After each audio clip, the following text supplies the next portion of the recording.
Okay. Hi, everyone. It's very nice to see all of you, especially on this second night with the time change, first Monday night. Is anybody here tired because of that? So I am Judy Greenspan, Director of Public Programs here at the Center for Jewish History. Thank you so much for coming tonight. Our program this evening is part of our conversation series called CJHTalks. And we have a terrific conversation ahead of us on this Monday night.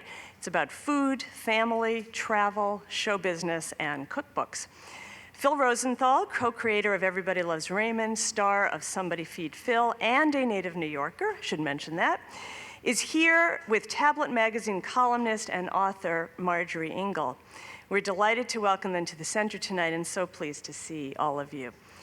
Before we begin, however, I'd like to extend condolences personally and on behalf of the center to Phil, his father Max, and family members that are here tonight. Phil's mother, Helen Rosenthal, passed away last week. She was, as Everybody Loves Raymond fans know, a major inspiration behind the character of Marie Barone. But she became well known in her own right, along with her husband, Max, who's here this evening. When Phil made their family Skype conversations a regular and incredibly entertaining feature on his later productions, including Somebody Feed Phil. So Phil, thank you for introducing us to so many people, to your mother and your father, and thank you for sharing your family's warmth and laughter with all of us, and we're very glad that you could all be with us this evening. So we have a full program ahead, and to start, I have a few thank yous to our co-sponsors, Tablet Magazine, Russ and Daughters, and two of our partner organizations here at the Center, the American Jewish Historical Society and the Leo Baeck Institute. I'd also like to thank Russ and Daughters and Jen Snow for providing treats for all of us to enjoy after the program, and Tom Berman for preparing the food that is on that table. More about that in just a moment. So may I ask, with a show of hands, how many people are here for the first time? Oh, that's wonderful. Well, welcome. It's great to see that. So before we get started, let me share a few words to introduce this remarkable institution to those of you who haven't been here before. And there is more information in your program, so I'll go as quickly as I can. But to me, the Center for Jewish History is a rare gem in this city, home to our 5 partner organizations and their extraordinary archival collections. The center is a world-renowned research institute and a building quite literally filled to the brim with stories. So here is, if this works, good.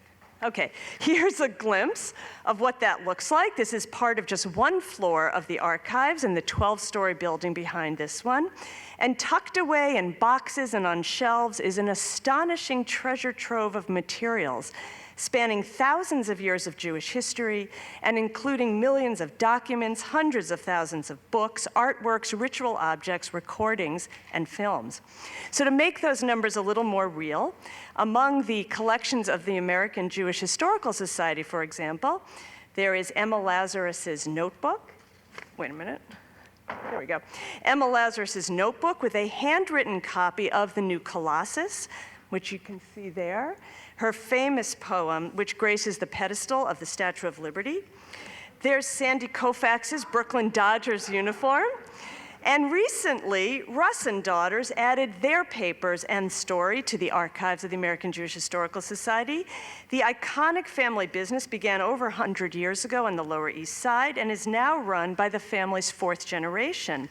Here at the Center for Jewish History, collecting, preserving, and sharing stories from the archives is central to what we do, and Russ and Daughters is currently the subject of a new exhibition by AJHS, American Jewish Historical Society, hereforth known as AJHS, just outside this auditorium. Have you all had a chance to see it? Yeah, great. So the exhibit opened earlier this fall, and needless to say, we've had hunger pangs ever since. So it is a great time to have a chance to speak with Phil Rosenthal. Food, of course, is one of his favorite subjects. Following the tremendous success of Everybody Loves Raymond, where he was co-creator, writer, and executive producer, Phil channeled his passion for a good meal into a starring role on his Emmy-nominated Netflix series, Somebody Feed Phil, currently shooting its 3rd season. Phil now travels all over the world, meets nice people, and eats incredible food. The series premiered in 2018, and in its first 2 seasons, Phil visited 12 different cities, including Venice, Bangkok, Tel Aviv, Lisbon, and his hometown, New York City. While here, one of his stops was, where else?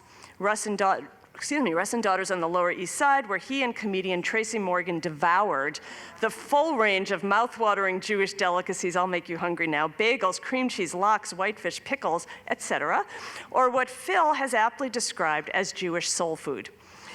So Marjorie Ingall, the author of Mamala Knows Best: What Jewish Mothers Do to Raise Successful, Creative, Empathetic, Independent Children, is also no stranger to the delights of good Jewish food or to the memories it unlocks. The easiest way into familial and cultural memory is food, she wrote in one of her recent columns. Just one taste of a long-ago childhood treat, and suddenly we're rocketed back to a simpler, sweeter, more flavorful time.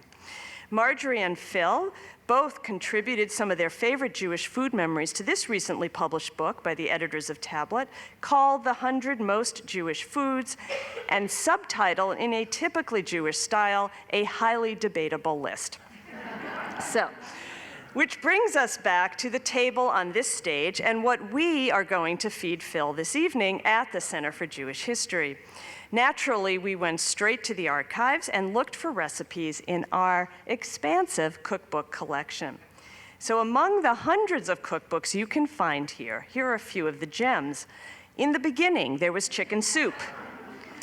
A Russian Jew cooks in Peru, and that is a recipe for gefilte fish without fish. The Kosher Creole Cookbook. Oops, I went too fast. It's up there. All right, there was another one called the Celebrity Kosher Cookbook, which had contributions by such luminaries as Joan Rivers, Leonard Nimoy, and one of Phil's personal friends, Carl Reiner. And here's one of my favorites, From Noodles to Strudels, a project of the Beverly Hills chapter of Hadassah. This one includes clever chapter headings like From Tzimmus to Spinach, and lots of opinions, which probably doesn't surprise you, on the recipes. So for example, Chinese chicken salad has a little subtitle, just like you get in Chinatown. And easy strawberry jam, the subtitle is, the only mistake with this recipe is not to try it.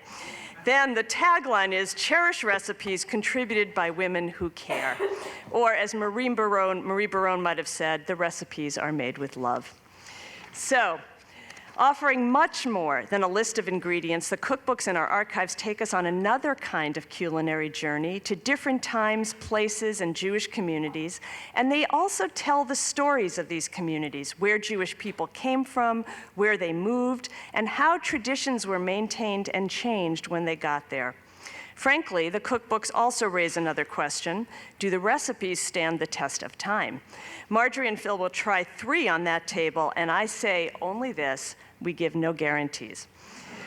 So the program will conclude with a short Q&A with Marjorie and Phil, and afterwards, please take time to enjoy the exhibition in the lobby, take a look at some of the cookbooks from the archives in a small exhibit case that we left out in the hall as well, pick up some flyers about all the resources you can tap into here at the center, and please enjoy a treat from Russ and Daughters.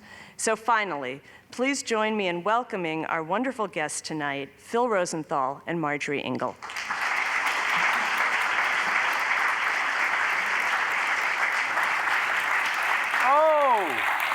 Look at the people.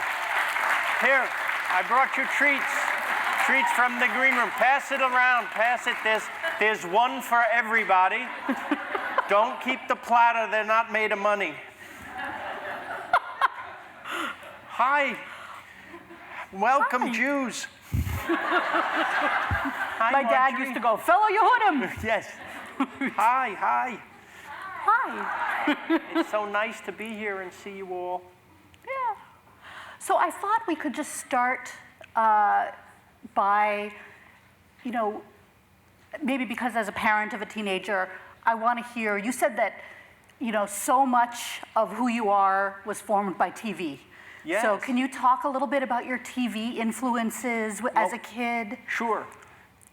Both my parents worked, and so I would come home, and like in that book, the Jewish treats that we each have a thing in there, I wrote about Entenmann's donuts. Those were my...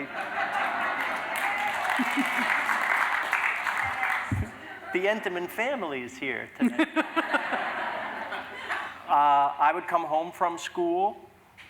I'm going to say for 10, 12 years, this was a daily ritual of coming home, nobody home, box of chocolate donuts, 1 or 2 big ones with milk, and all the shows that were on, all the game shows, all the things. But even before that, the Jackie Gleason show, I was born in 1960, or the Jackie Gleason show, and the Honeymooners especially, and the Dick Van Dyke show, and then All in the Family. These were shows that, I would have watched. My father always said I would have watched The Test Pattern, but these were shows we all watched together and loved them. And there's something about that simpler time when you didn't have a million choices. Yeah. That it was more communal. I like that. Yeah. And listen, I'm on Netflix, and I would prefer, you don't have to tell them, that they don't, I tell people don't binge watch, because we spend like months on every single episode. It's like a meal. You don't want to have a big meal right after a big meal. Digest a little. Don't go swimming right away. Exactly. Take some time. So there was something about that anticipation and that waiting for it. And even before VCRs, if you missed it, you missed it. Yeah. So you didn't miss it. You made it a thing. Did you have the thing where you ran home from school if you knew there was going to be something on a specific Of course, show? Yeah. of course. Or not go to school. And stay up very late. And hide we had a little 5-inch black and white Sony with an antenna that I would smuggle under the covers with me if I saw that, Don Rickles or somebody funny was going to be on Johnny Carson. And I would watch, right? And you said something about recording the shows with a little tape recorder? I had a Panasonic tape recorder with a microphone, and if something was really great, I would literally tape it. And I would put a sign on the door in the den, "Don't come in, taping." There was a taping going on. And then I would fall asleep listening to these like an idiot. I don't know. But my parents used to say, "What are you going to do, get a job watching television?"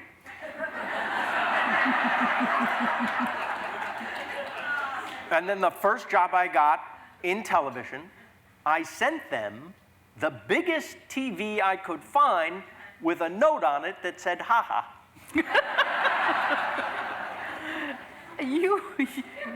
So I'm wondering if TV formed your sense of humor as much as your parents did. Your parents were both very funny people, but you wrote, being the son of German immigrants, especially immigrants who went through something so unusual and terrible, it colored the experience. What do I mean? Pop culture was almost unheard of in my house. My mother was an opera fan, a ballet fan. My father liked a certain type of old school Jewish comedy, but there were things they just didn't understand about American culture. Yes.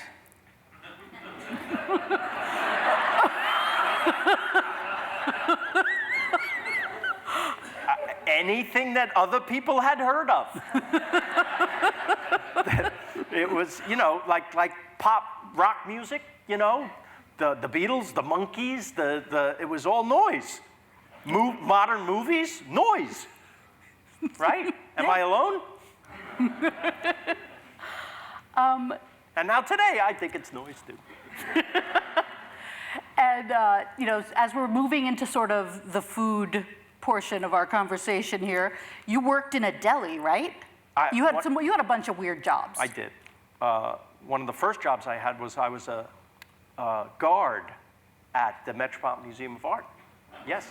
And I worked the regular shift where you'd tell people, mostly don't touch the art, please don't touch the art. Or you would say, down the hall, second door on the right. That was a job.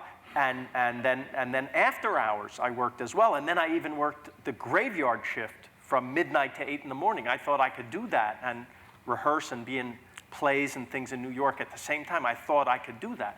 And then I was fired because I fell asleep one night on a 300-year-old bed.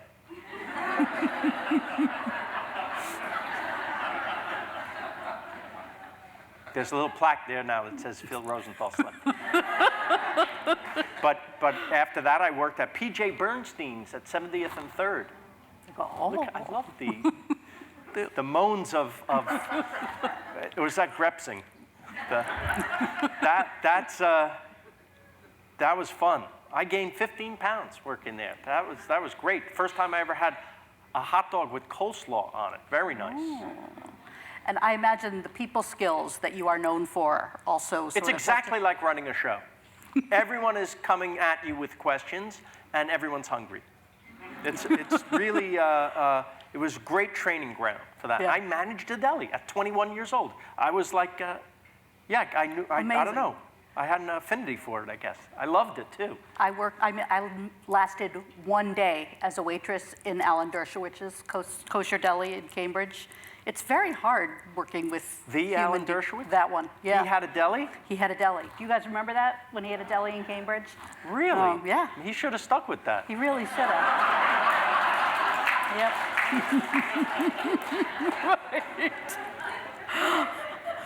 So I think everybody who knows you here, and that seems to be everybody, I'm going to read something back to you. The gimmick of Everybody Loves Raymond is, I would say, we're going to be half decent. This family lives across the street from his parents. Nobody's jumping up and down at CBS saying, oh my God, what a sexy idea, we have to do that show. However, that's the show that runs 9 years because there's an infinite number of stories, there's an infinite number of things that happen to us in real life. And like, yeah, you've made Low real concept. Yeah. I tell, how many writers, aspiring writers, anybody? Nice, 1, 2, good luck. No, listen, it's hard, but everybody, you want to sell something, and what they're looking for is something called high concept, like something that's really novel and new that's going to break out from the bunch. But those aren't the shows that last. Like if you're, if you're aliens from outer space and you live in the house in the neighborhood, every single week your show is about the fact that you're aliens and you live in the neighborhood, right? That's high concept. Low concept is a guy and his family live across the street from his parents. But it's not exciting. It's not gonna, it may not even get you on, and we barely got on. But it shows like that, like The Honeymooners, like The Office, like Friends, like Seinfeld, the shows that seem to be about nothing. They're really not. They're about everything. They're about the stuff of life. And then you can mine that for many years because all our stories were coming from home. 90% of everything you saw on that show happened to me or to Ray or to one of the other writers. Will you tell the Pears story? I like the Pears story. And I'm going to preface this by saying, I owe everything to my parents, not just for life and my station in life and the confidence that I may have gotten and the support that I always got, but the material.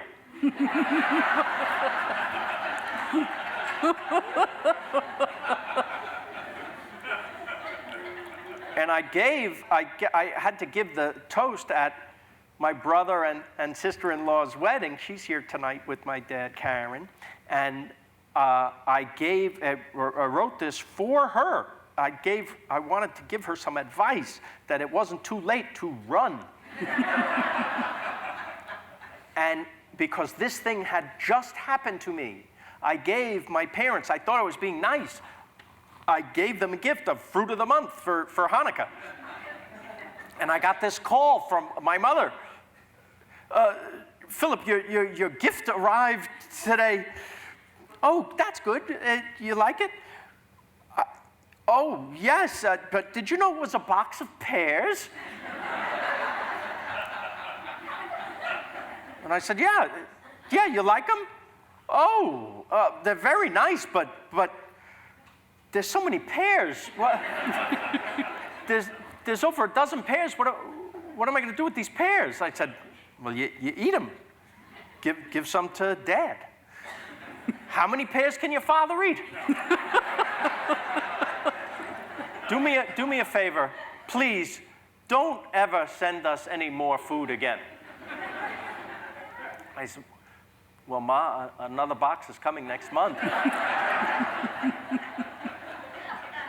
And she said, what, more pears? And I said, no, a different box every month. Every month! Max, he got us in some kind of cult. What am I going to do with all? I don't know, you eat it, you share it with your friends. Which friends? I don't know, Lee and Stan. Lee and Stan buy their own fruit. Why did you do this to me? I can't talk anymore, there's too much fruit in the house.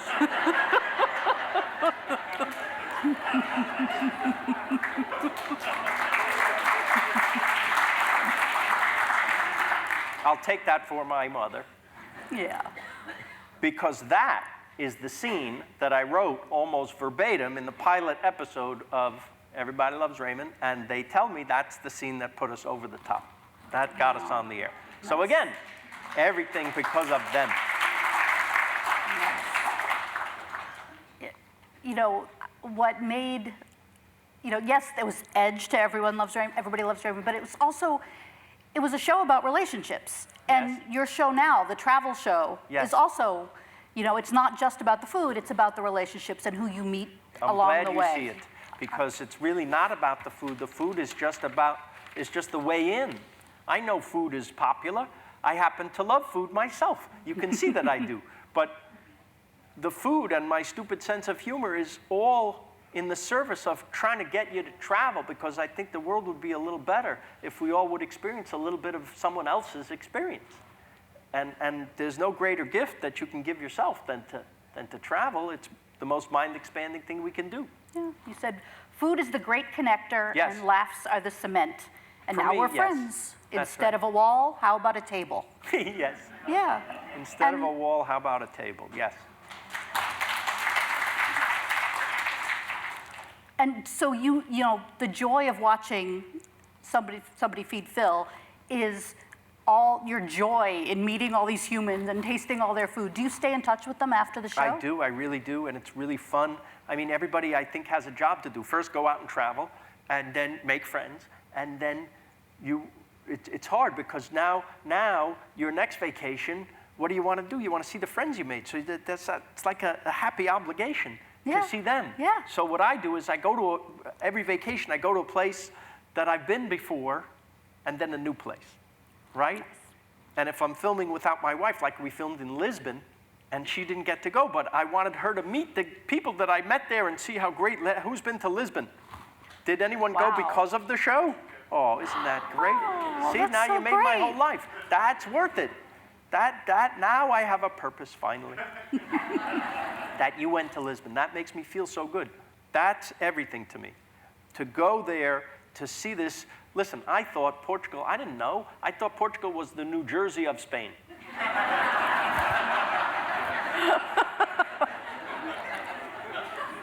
You don't know until you go. Yeah. You don't know until you go. And I needed, I needed a book or a show or something else to show me that these places. But we now all have the phone, and we can do our research on the phone. We can look up. You can even, I know not everybody has the money to travel overseas, but you can start by traveling in your own town. Look where you live.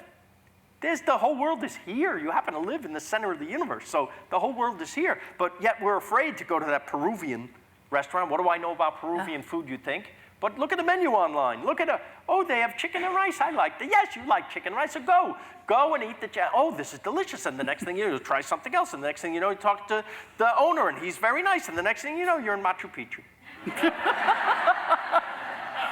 Maybe this is a good time, Eddie, to just show, for the 2 people here who haven't seen Somebody Feed Phil, maybe we can just give a vibe of the 3 episodes that we have. That's funny. Oh, we're leaving. Why did you show, I'm just curious why you showed that one. Because that's what Netflix sent us.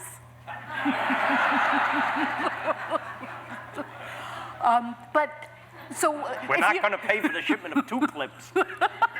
That's what they said. So if you were choosing, what would you have picked for us to see?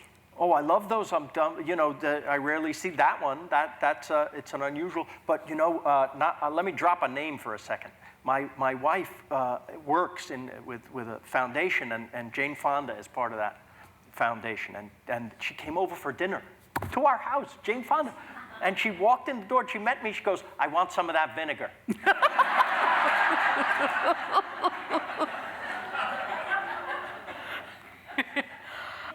So let's. But you know what I would show? What? Especially these nice people from the PBS series that was before this, I'll Have What Phil's Having. Do you know what I'm going to say? In Tokyo? The egg creams, yes. For those of you who didn't see it, I was having this scene in a perfectly sweet little restaurant with these beautiful Japanese people. The ladies were in their kimonos, and it was a family-run restaurant for generations and generations. They served eel in this restaurant, all different ways. You don't need to go. But they were so sweet and so nice. I was talking to them through a translator, and they didn't really understand. I of course, didn't understand. And so the scene was a little awkward. It wasn't as free-flowing as some of the other ones. And I said to Richard, who's the producer, and my brother, off to the side, I think we wrap it up. Why don't we just say, you know, a nice goodbye, and then. So he says, yes, right. So as we're getting ready to say the goodbyes, I asked the patriarch of the family, Grandpa, what do you do for fun? And he says, we have champagne night. I said, oh, what's that? And he said, I collect champagnes, and every Wednesday, we take down a bottle of champagne and we all enjoy it together. I said, that's lovely. In my house, we have egg cream night. And they all leaned forward, hearing the translation, and asked in English, what is this egg cream? And I said, well, it's this drink. There's no egg and there's no cream. You take a little milk, and you put some chocolate syrup in, and you stir it, and this is very important. While you're stirring it, you add seltzer or sparkling water, and a chemical reaction happens, and it foams up as you're stirring it. And they all went in unison, oh. And I was so delighted, I turned to Rich and I said, oh my God, if I'd give anything to make them a chocolate. And he said, you know, we're not in the jungle, there's a supermarket next door. I said, please, cut to, I'm making them. And sure enough, I stir, I'm explaining as I go, and I pour in the sparkling water, and the head comes up on the thing, and they all go, oh, like this. And then you see, I want you to watch that clip. I think even if you can't watch the show, that clip is on YouTube. You see them trying it. It's the most, you know, we think when we travel, we have nothing to offer. We're just the tourist. We're just I'm here to get your culture. That was the lesson of that one was, I can't cook. I'm not good at really anything. But this stupid thing that I remember turned out to be this delightful, delightful cultural exchange. I ate their eels, they drank my egg cream. And it was beautiful. Yeah. That's one of my favorites. Yeah. Very nice. I'm going to tell Phil, and I'm going to tell all of you guys that, do you guys know Gem Spa? Yeah. Please go. They make an excellent egg cream, and they are severely endangered. Like, the East Village is all working very hard to save them. And they are an Indian family that makes awesome egg creams. Wow. So please check them out. What, is there something different about it? No. But it's classic. Classic egg cream, but Gem Spa was on the cover of an old New York Dolls album. Jean-Michel Basquiat painted it. Oh. It's been in the neighborhood for I gotta go. 60 years. Let's go. Yeah, let's go. So that was my little plug. Oh, you also you gave an egg cream to Tracy Morgan, too. Absolutely. Tracy Morgan is a diabetic, and I didn't know that until they brought one over for me, and he goes, what's that? This is at Russ and Daughters. Yeah. He had just told me he's diabetic. I said, this is not for you. And he said, why not? I said, well, there's a lot of sugar in it. He goes, that looks really good. Let me just taste it. Can you bring me one to taste? And I said, okay, but just taste. He goes, taste it. He goes, I'm finishing this. And I said, no, I don't want it. I can't be responsible for killing Tracy Morgan. He goes, don't worry about it. And then Slurped it all the way down. Yeah. Awesome. So, you know, so that original Tokyo Story was from the PBS version. Yes. What did you learn from doing the PBS version to take over to the Netflix version? Don't work for PBS. The budgets are very, very limited, and it's very difficult to get something going and then to support it and everything. And they actually, after 6 episodes, they actually didn't want it anymore. But Netflix wanted it. And Netflix, here's the best thing you can ever hear when walking into, I think, any kind of creative meeting. What would you like to do that you couldn't do before? Well, I'd like to fly first class. No, I thought the only thing we did was the show is now in 4K. You know what 4K is? Well, high definition is 2K, and 4K is twice the K.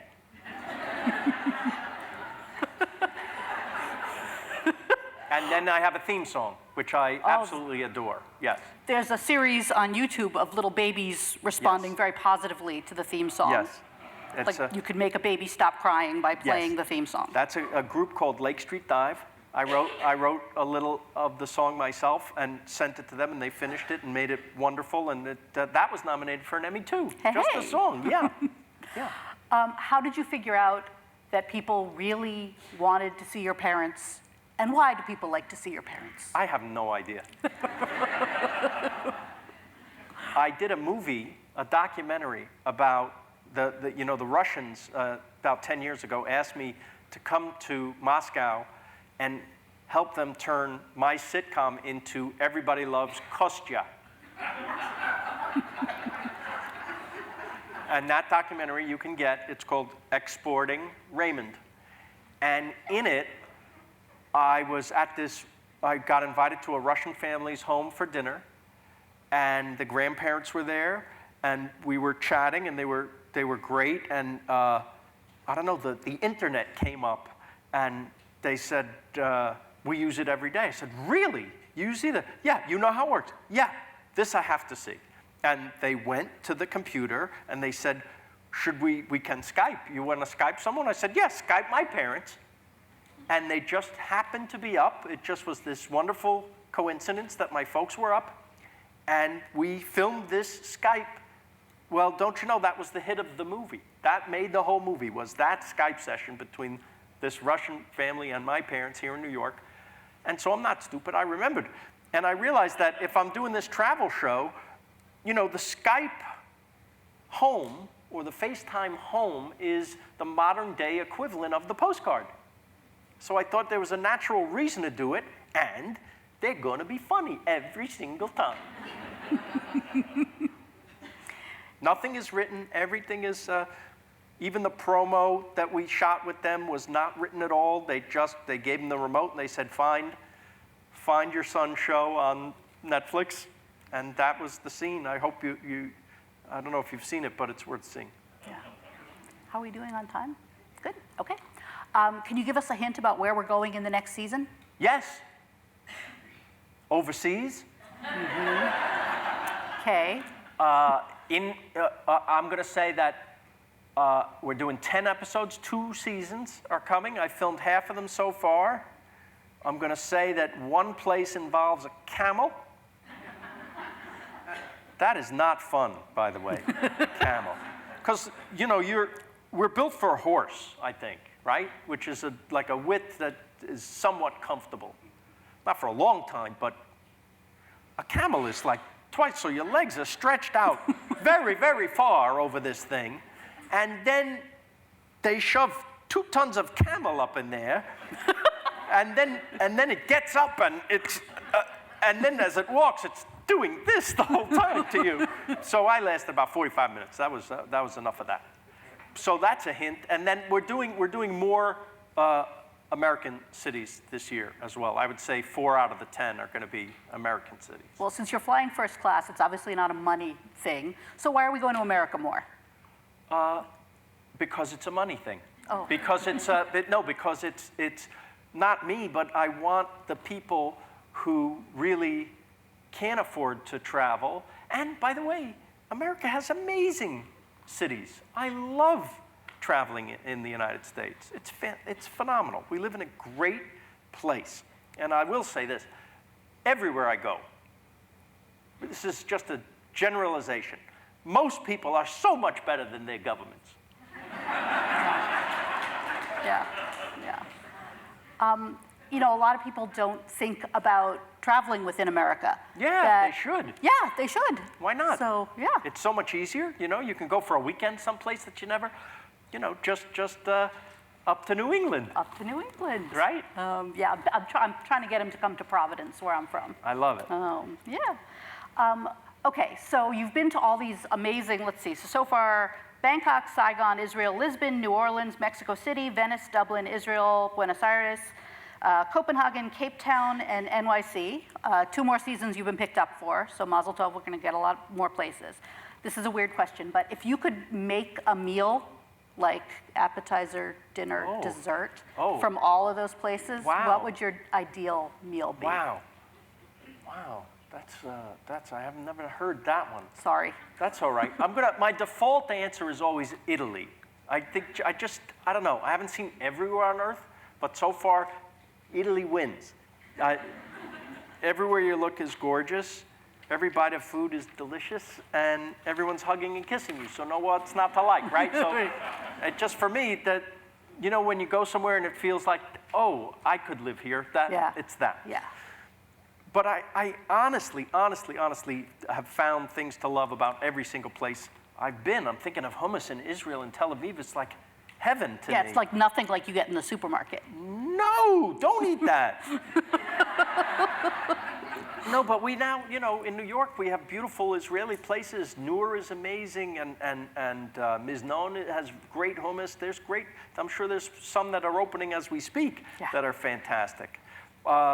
So I love that. I love this bowl of cow soy. You know what cow soy is? In Thailand, it's a coconut curry broth soup with chicken or beef in it with beautiful pasta in the bottom and all these great chilies and pickled mustard greens and onions and shallots and then crispy noodles on top. It's one of the most delicious things I ever ate, and it's $1. It's $1. That's my second favorite price.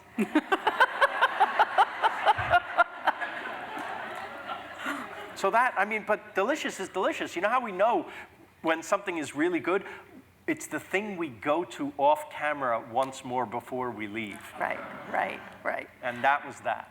So one of the joys of watching the show is everything you eat looks like the best thing you've ever had in your life, right? Yes, people say that. It looks like I like everything, but the secret is, if I didn't like it, it wouldn't be in the show. There are things I don't like. You don't see them. Unless it's hilarious to my brother that I'm suffering, that you'll see. But other than that, if something's just why put that? Why? Yeah. I'm not here to slam a place and put it out of business. Right. Like what some guy did to Peter Luger's this week. I didn't like that. I happen to love Peter Luger. Yes. But I don't, why? You know, Jonathan Gold was a great writer for the LA Times, and he was the only critic to win the Pulitzer Prize for food criticism, right? So I learned from him. Every week he had a column, and he didn't want to have the star system. He wanted you to actually read about something and not just look at the stars and say, let's go there, or not. And he only wrote about things he wanted to turn you on to. The good stuff, right?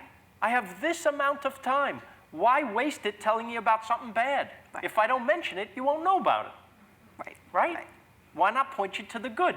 So that's my philosophy. I think the world is divided between the people who love to read a really vicious pan, which is what that Peter Luger was, and the people who are like, I have only a finite amount of time here on this planet. Tell me what to do. Tell me the good stuff. Tell me the good stuff. Tell me That's the good right. Stuff. There's enough bad stuff. So, you know, your dad is here. I'm wondering about when you grew up. You know, was your mom a cook? Next question.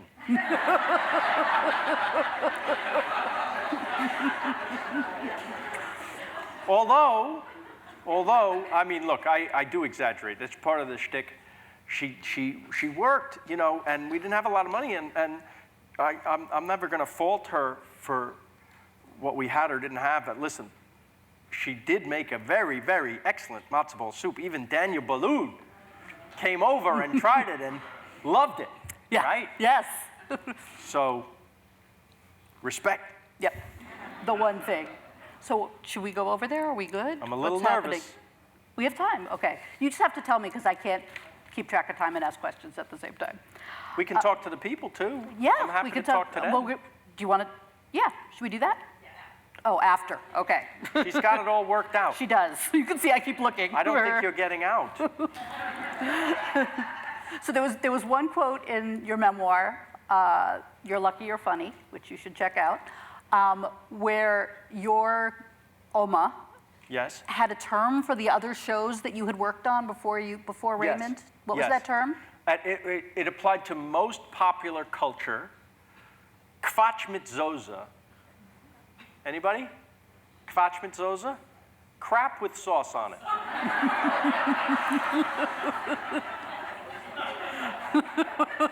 It does apply very nicely to many, many things, doesn't it? Yeah. Kwatsch mit Soße. Did you learn stuff from working on Kwatsch mit Soße? Yes, well, your first job, you know, can be any job. It could be any show. You're just going to learn how a show gets made, good or bad, right? Yes, you want it to be good, but you can really learn. And then from bad things, you learn what not to do. For instance, I worked on a show, and it was a hit show. They had a lot of money. They were doing very well. And a memo came around to everyone who worked in the building on this show, a hit show on ABC. We noticed some of you are putting milk on your cereal when you come into the kitchen in the morning. The milk is for coffee. The cereal is for snacking. We do not provide breakfast for you. Do not put milk on your cereal.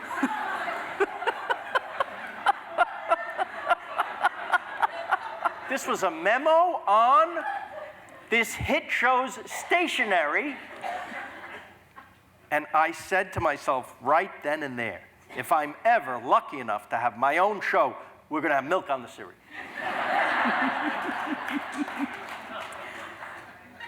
One thing, if you ask around, nobody has anything bad to say about you in a town where everybody hates everybody. You know why? Why? I have them killed.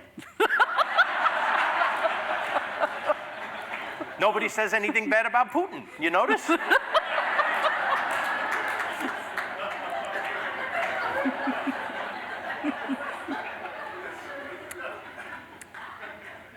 But honestly, I did wonder, how come you're not a dick?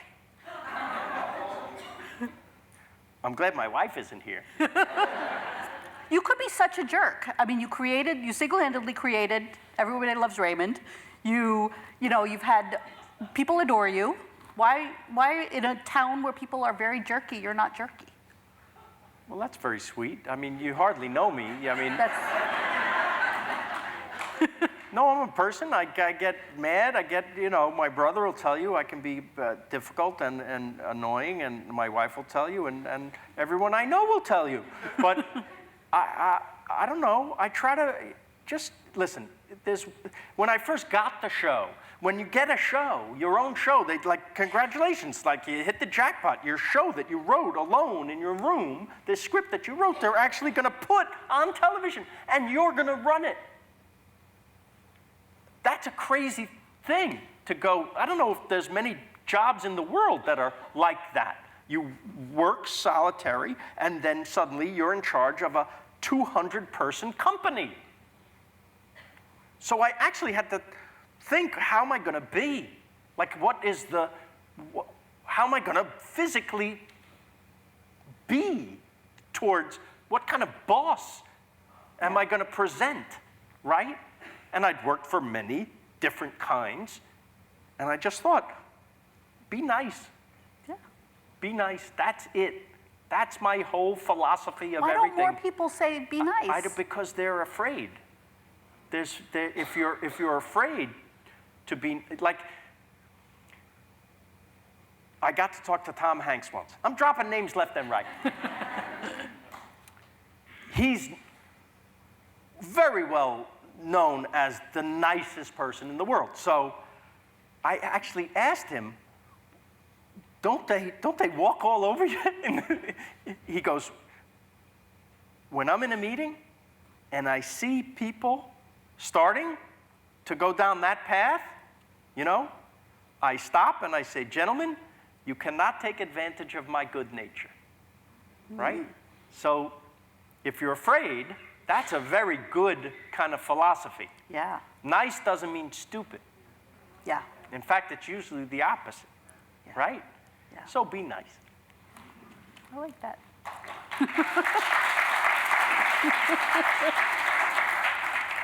You know, I was thinking about your kind of humor, and this ties in, is like, so much humor is mean, and your humor, you know, it's pointed, but it's not mean. There's And- a difference between exclusivity, like we're cool and let's make fun of, and inclusivity, where we're all in on the joke. And what do I mean? When in doubt, be self-deprecating. Make the joke about you. I'm usually the butt of the joke in the show. You know, I'm the one who doesn't know stuff. I'm the, you know, the way I sold the show. Literally, this was the line I said to first PBS and then Netflix. What is the show? I said, I'm exactly like Anthony Bourdain if he was afraid of everything.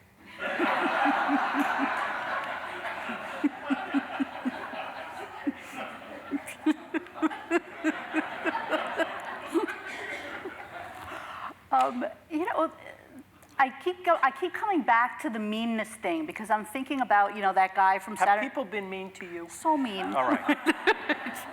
No, just you know, that guy was fired from Saturday Night Live for those, you know, racist, icky jokes. There's before he even started. Yeah, before he even started.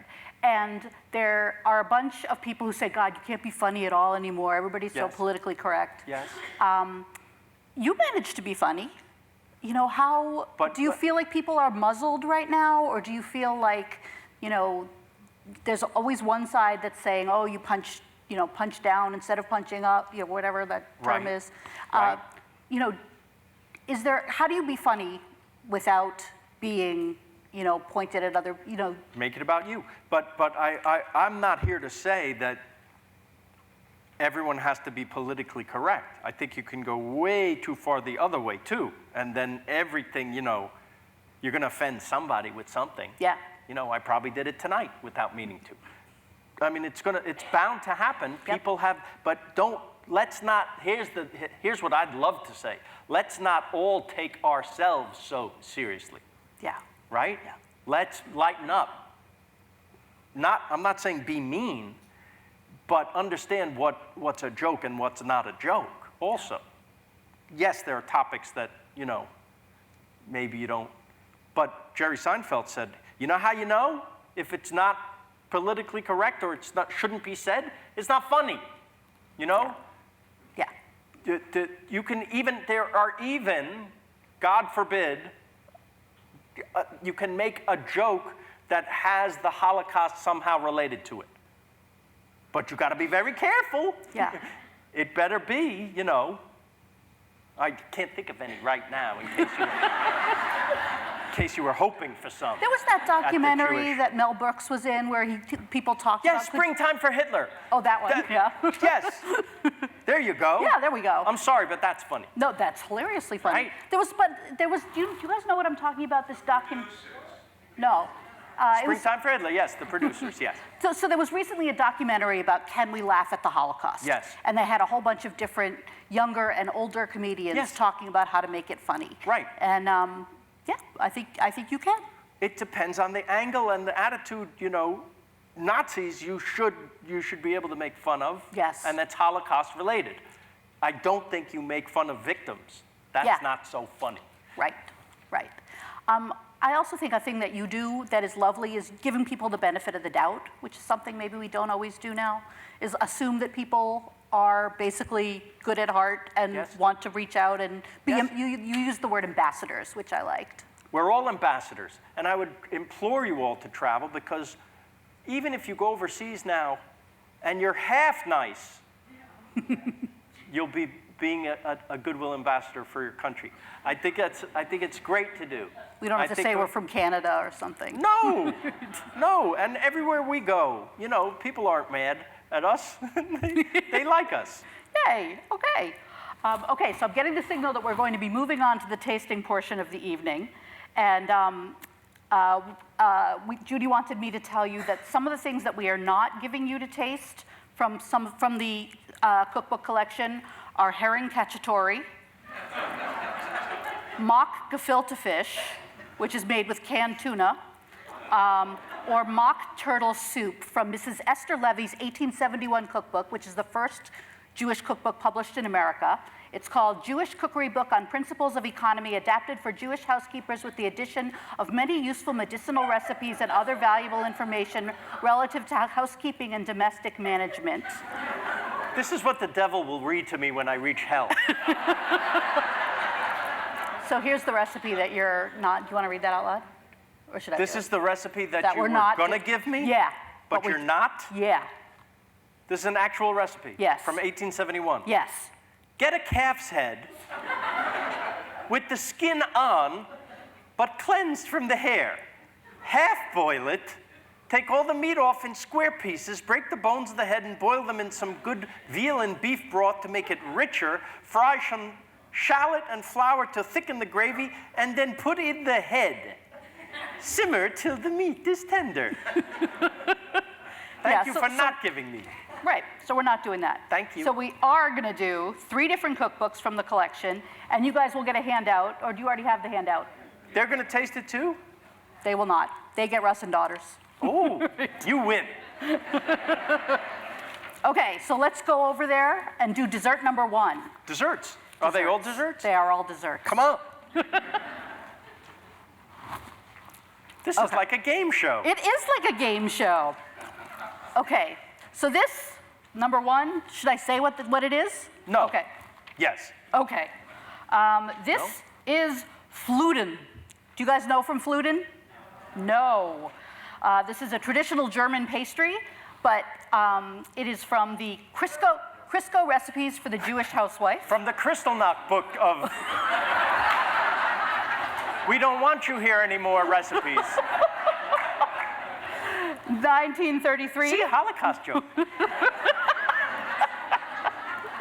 So, Crisco, kosher, pareve. You could do any, you know pareve? Yes, yes. Okay, okay. Neither here nor there. Correct. It also, Crisco was very smart, one of the early American companies to reach out to Jewish American consumers. One thing I liked in the cookbook is it comes in a convenient 9-pound size, your Crisco. How many pounds am I eating? And these cookbooks were published half in Yiddish and half in English, so a mother and daughter could cook side by side. Yes. Fluden. Fluden, everybody. Oh, that Look doesn't how look pretty. terrible. Well, that looks nice. Yeah. Should Okay, I so just- one thing that makes this sort of adventurous is I have a fatal food allergy to tree nuts. So I will not nuts? be to tree nuts, yes. Yeah. So I'm not having that with you, but you can tell us what you think of it. All right. And be honest, you don't have to, you I know, will. everybody who made this is dead. Wait,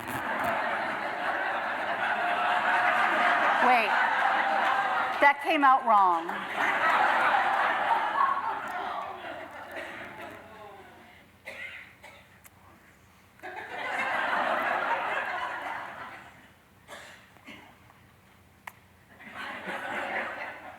Should I vamp? It's a Jewish fruitcake. It's a raisiny, sticky. Here, why should I buy alone? Stephen, take some and pass it around. There you go. It's very nice. Okay, so Fluden comes from Fladny or Fladen. It's flat cake in German. A multi-layered flaky pastry filled with poppy seeds, apples and raisins, or cheese, originated in southern Germany and Alsace and spread through Eastern Europe. Often flavored with honey, it was eaten in the fall at Rosh Hashanah or Sukkot. So nobody in your family, in your German Jewish family, made this for you? Are you kidding? Can I tell you one recipe my mom made for Passover? You ready for Passover? Matzah lasagna. Instead of sheets of pasta, sheets of matzah. She got it out of some anti-Semitic cookbook.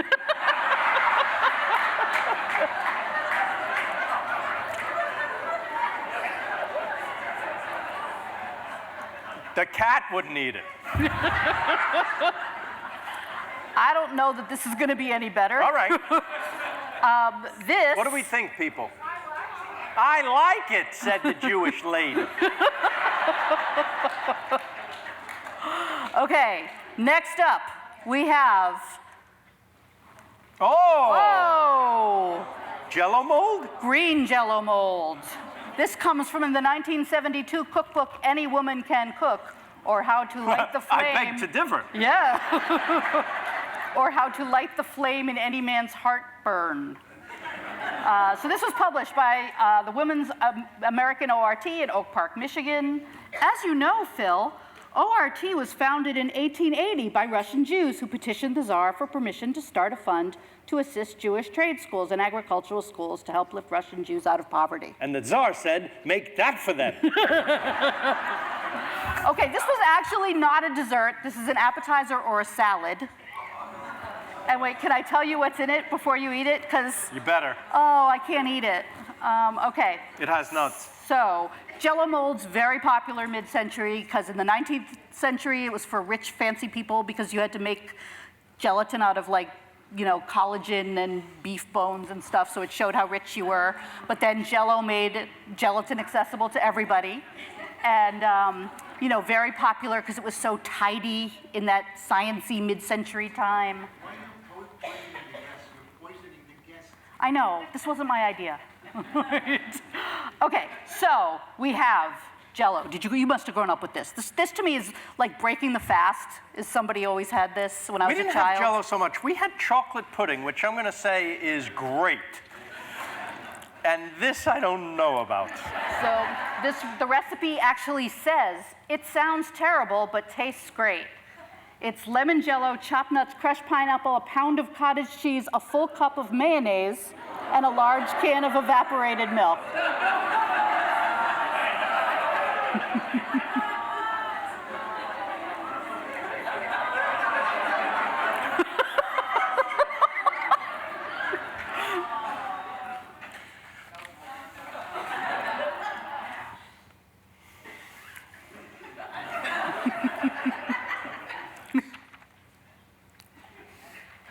It sounds way worse than it is. A ringing endorsement. And I will say that it looks way worse than it is, too. Not the worst thing I ever had, no. Yeah. People. There was, oh yeah, there we go. I only have 3 forks, so raise your hand if you want to be one of the 3.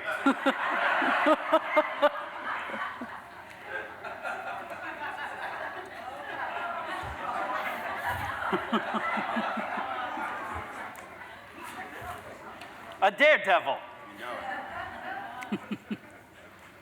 Okay. Next disgusting thing? Next disgusting thing. This should not be disgusting. Okay.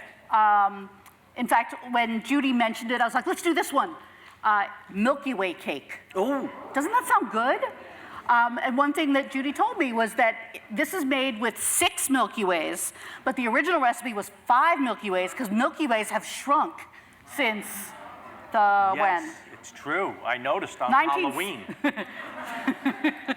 1985 from Los Alamos, from one Carol Blivens. Thank you, Carol. Wait, did we like the green thing? I liked it, said the same Jewish lady. Oh, you're from the South and that's your people? Yeah. Yeah. Okay, so this is from Hadassah Cookbook, Oy. and I wrote a piece in 2011 Yes. about the history of Hadassah cookbooks, which are actually really interesting and reveal a lot about where they came from and where American Jews are in terms of assimilation. So there is a 1969 cookbook from Roanoke, Virginia, with recipes for crab and lobster bisque, oysters casino, and shrimp casserole, and Robert E. Lee pound cake. We don't have any of that tonight, do we? We do not. It introduced people to new techniques like steaming and sautéing, Yes. which is new to the Jews. Yes. And As opposed to boiling and ruining. exactly. And one thing I really enjoyed in the collection was this 1972 Beverly Hills Hadassah cookbook. One recipe has been crossed out like this, and she wrote "no ugh" in giant letters in the margin. That's funny. Not on this one though. But I like that they're using a candy. That's like what the kids do. Yes. Okay. Yes. So this So is here we new. go. Milky Way cake. Oh. But it doesn't look like a Milky Way. I guess it It melts. doesn't look gooey, and it's a bundt cake. This is a no nut, so I can taste this one. Well, you're going to taste first. How No, about that? no. Why not? This has pecan? No Oh, nuts. they took says it out no for nuts. me. How nice of them. Let's see if you die. Who's got an EpiPen?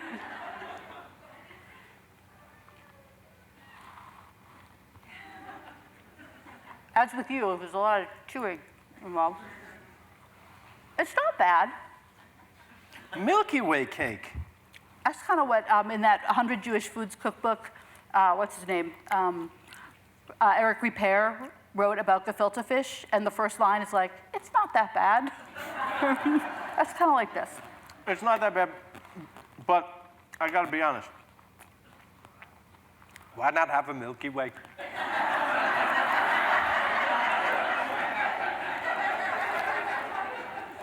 But as far, listen, it's still cake. It's better than no cake. I'm going to give my dad first because I think he likes cake. He likes cake. You can share it with Karen. Can you give There's me too half of much that? cake in the house. Please, take a shtickle, pass it on. All right. A little sweet? He doesn't like it. You like it? Too sweet?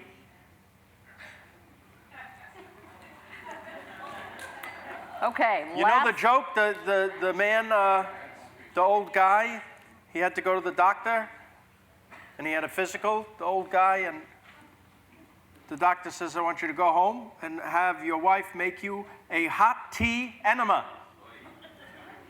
What? Here are the instructions. Give it to your wife. He goes home, gives it to the wife prepares the hot tea enema, and starts pouring it in. He says, ooh, ooh, ooh. She says, too hot? He says, no, too sweet.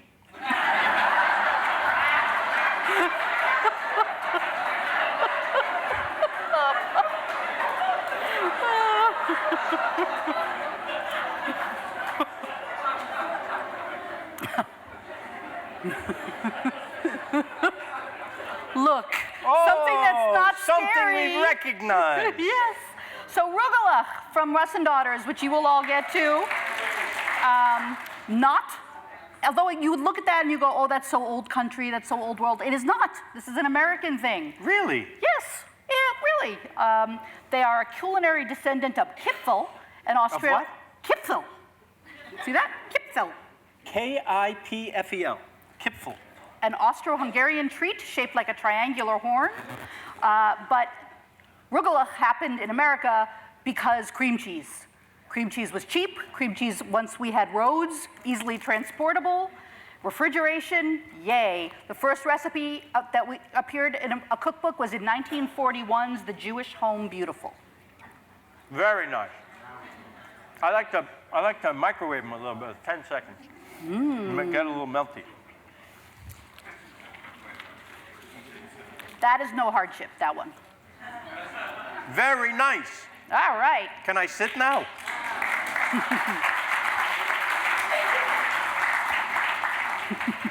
We have a lot of these. Yeah. Yeah, that's coming. I Okay. feel sorry for the back, but you should get here sooner next time. Q&A? All right. Are So we going to talk to the people? we are going to talk to the people. I we have love a little the time people. to talk to the people. Maybe can we bring up the lights a little on the people? Would that be possible? Or does that cost extra? Hi, people. Hi. Oh, look how beautiful. So Judy will come around with a mic if you have Like a question Phil for Donahue. Phil. Hi, Phil. I've seen you a few times before. I love you. You seem like the nicest, menchiest person on the planet. It's all an act. So I have a question, given that we're in the Center for Jewish History. When you travel, not necessarily for the show, but just on your own, do you seek out or explore the Jewish communities or Jewish neighborhoods? I get enough of that at home. No, I do. My wife is actually very interested, and so we always like. We were just in Florence over the summer, and have you been to the synagogue there? What a knockout! I don't care if you're interested in Jewish history or not. That's just one of the most beautiful buildings you'll ever see. There's this whole Moroccan influence even, and it's gorgeous. So yes, and always the ghetto is always interesting. Like in Venice, it's very interesting. It's all. I like everything, but in this country with the camels, I saw a whole Muslim thing going on, and that was fascinating to me too. I like it all. Hi, Phil. Hi, dear. You said you remembered me, but Yes. you inspired me to do my little motley little New York State-based travel show. And I did go to Tokyo, and I did go to King Kobo, but I chickened out with the hot ramen. Did you get any level of did. spice? Did you have I it? tried, but the man next to me was sweating so much. And I chickened out, and I got the regular, but it was so good. And I thank you. And my episode airs tomorrow. So thank you. Tell them what it is. Basically what you guys were talking about, local travel. It's called Getaway for a Day with Alicia Renee. I know it's corny, but I'm corny. It sounds great. And I did it because I'm from Alabama, but they don't market New York correctly, in my opinion, to other states. And so you can go skiing here, the vineyards, and people don't know that, so that's what I'm trying to do, get people to learn about. Yeah, where can they see it? It runs on 3 stations. I just got picked up for my 3rd station. It's on BronxNet, it's on Brick in Brooklyn, and Now Manhattan Neighborhood Network, and it's on YouTube. So I put them up. So thank you so much.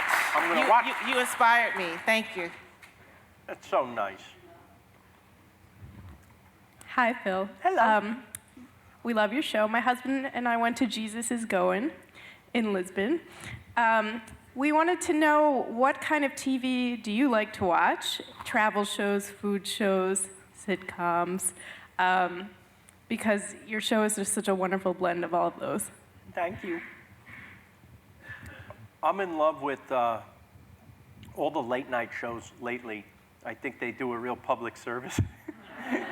and I've always loved Stephen Colbert, and I love John Oliver, and I like Bill Maher on occasion, and I like, that's an example of somebody who I think a lot of people would say crosses the line. And yet I'm not enough to write him off, because he has super interesting guests, and of course the show is very topical, and he's not a stupid person. There's a lot of good there too. As far as sitcoms go, wow, Schitt's Creek is very funny. Yeah. There's a show that I've watched for years that Netflix just started running called Billy on the Street. It's not really a sitcom, but nothing makes me laugh harder than that. What else do I like? What do you like? King of Queens. He started on our show. That's right. Yes, he did. I don't see a dime from that show.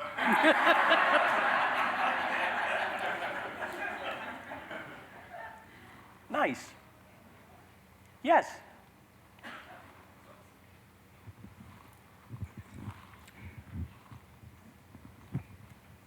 I fell in love with you on the PBS it was a, how would you describe the PBS thing? It's just like the Netflix, only it was... Only for less money. Yes, less money. But the one when you're in Japan and you go into the restaurant that has the forest sounds with the food, I thought I would die. It was so funny. That's a beautiful thing, that place. It's called Narasawa. So if you go to Tokyo and you want a big splurge, I would say go there. So I can hear the sounds? You can. Not just me.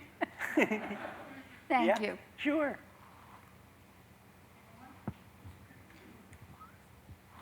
Let the people in the back say something. I feel so bad for them. I want to make her run up the stairs. Yeah, thanks. Wait 1 second. I want to give them a turn, and I get...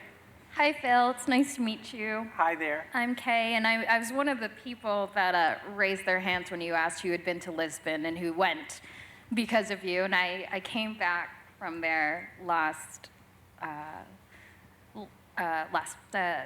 2 months ago. Okay, and I actually have a little gift for you from there. I'm a fellow foodie, writer, and travel enthusiast, and like you, I get to make connections with so many people, and it's the biggest motivator in my life. And one of the biggest compliments I had ever gotten, which kind of made me tear up a bit, was, wow, Kay, I have never met anyone who loves food as much as you do. And I don't think they had watched your show because they would have said something differently. My question is, what's something that you have heard from someone that has stuck with you and has really kind of helped set your priorities and keep you going? I was in the airport, and I was going through security, and a man said to me, "Hey, you're the food guy." And I said, "Oh, thanks. I guess I've always wanted to be known as that." And he goes, "Hey, listen, I'm just the guy."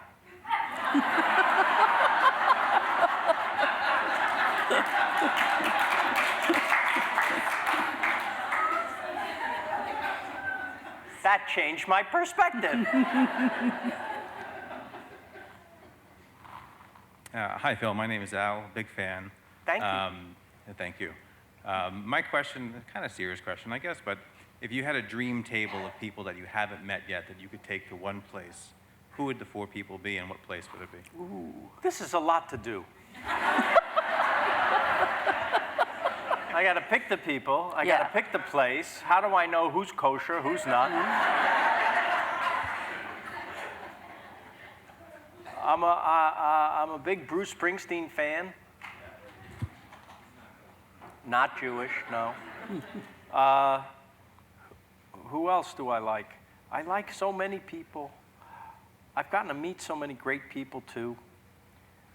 I love Elaine May. Do you know Elaine May?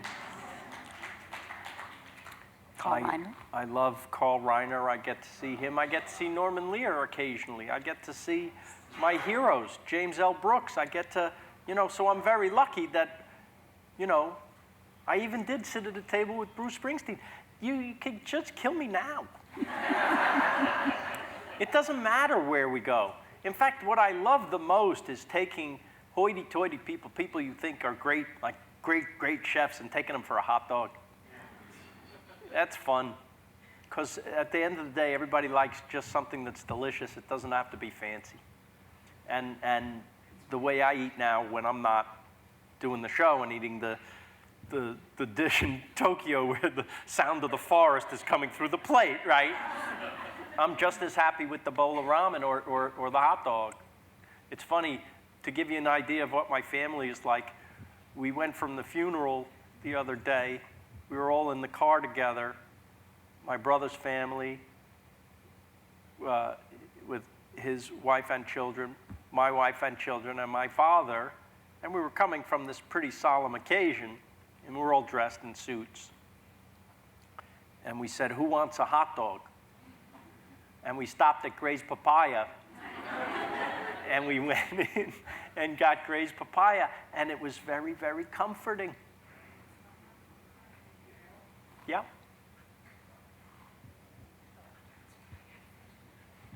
Hi, do you think it would be easier or harder to get Raymond on today? Would it be network, or would it be cable or Netflix, or what? We had trouble getting Raymond on the year it got on. And I have said this, that it would not have gotten on the year we went off the air. The business changed so much in that time. By the way, there's a reason you don't see other sitcoms from me on television. It's not for lack of trying. The business is different.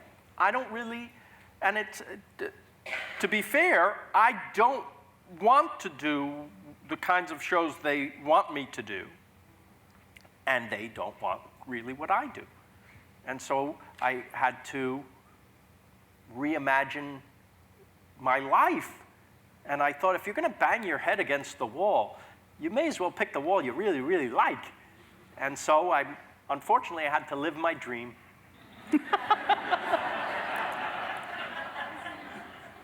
Why aren't there sitcoms? Like, where did sitcoms go? It's all business. It's all crazy. It'll be back. Everything is cyclical. You know, everything goes around, comes around. But look at the long space in between Raymond, which was a traditional family sitcom, to Modern Family. That was like 5 years before that came, and they were brilliant because they made a modern family. They made something that they took it the next evolutionary step, right? Yes, please. You're in New York. What do you do for fun? You go to the theater. You go to museums. You go to galleries. What are you interested in besides that? He asked me what I do in New York for fun. Mostly me and Dad sit around and complain. No, I go see everything. I'm going to see theater this week. I'm going to go to all the new restaurants. I go to, I love walk. I walked from Lincoln Center here because I just love it so much. It's my favorite thing to do in any city, but especially New York, is walk. If the weather's even half good, I love it. But I don't have to tell you guys that. But I do everything. Yes? Talk about your movie night. I heard that on one of your podcasts. A very exciting thing you do. I don't know how often, but you get people together. He's talking about movie night. I do this movie night. It started when I was 15 years old, and we got this new thing called HBO. And some of my other 15-year-old friends and I got together every Saturday night because they had a new R-rated film every Saturday night. And we thought maybe we'll see something. And this was the only way you could see an uncut, uncensored film in your house, pre-VCR even. This was the only way, was HBO. The kids don't even realize. Today, kids, with your pornography. And we would order a pizza, and that just evolved through college, where I ran the program board films, where it would be a theater like this, but I was the one programming the movies to show in the college, and then after college, then VCRs came out. Now you could pick your movie, and I'd have people over every weekend to watch a movie and order pizza. And then just evolved, and the TVs got a little bigger, and the things got a little better, and the pizza got a little better, and now it's evolved to the point where I have a wood-burning pizza oven in my kitchen and a digital screening room in my house. And that's movie night. Yeah. We're going to take 2 more questions. At the risk of spoiling the next season, what's like an American city or American place that maybe isn't on our radar that should be? Wow. I think so, I feel like the show is still young. So I thought, if I'm trying to get people to travel, if that's my directive, my prime directive, I thought I should start with Earth's greatest hits. And so that's why you've seen these popular locales. I haven't scratched the surface yet, even in the United States, right? I've done New York and LA and New Orleans, and you can guess the other top shows. That's what you're going to see this year. Hi, Phil. What do you think then earlier you'd mentioned the Honeymooners and Don Rickles, and well, the Honeymooners again is a classic. You can just watch it. It was on in 1956. I was watching it the other night here. It's one of the great things about New York is that you can go home at night and see it every night. Oh, absolutely. And when Art Carney would mention, we're going to beat those guys from Bayonne. I'm from Bayonne, so. Anyway, could Don Rickles do now what he used to do? Nope. I had dinner with him several times. I saw him insult a waiter. And the waiter was thunderstruck. He didn't understand. He was from Mexico, and he didn't understand who this old, horrible man was. And I actually saw him crushed, and I got up from the table and went over to this guy and explained who Don Rickles was. I'm still not sure he got it. But, you know, the answer is no. No. Although Brad Garrett from Raymond, his stand-up act is and has always been a Don Rickles type of show. And people get truly offended. He's 6'9" or something. What are you gonna do? He told me this great story about in Vegas, he has this comedy club, and you know, in Vegas, a lot of people drive around on those, what are those? Scooters. They're scooters, right? They're very large people, and they don't walk, so they take the scooters, and these people had them clear out 2 tables in the front so their scooters could be, and of course, Brad walks out, and the first thing he does is starts making fun. And he was going on, and sure enough, he saw one start to back up into another table and back this way and this way. He says, people have walked out of my show before, but this is the first time someone's driven out.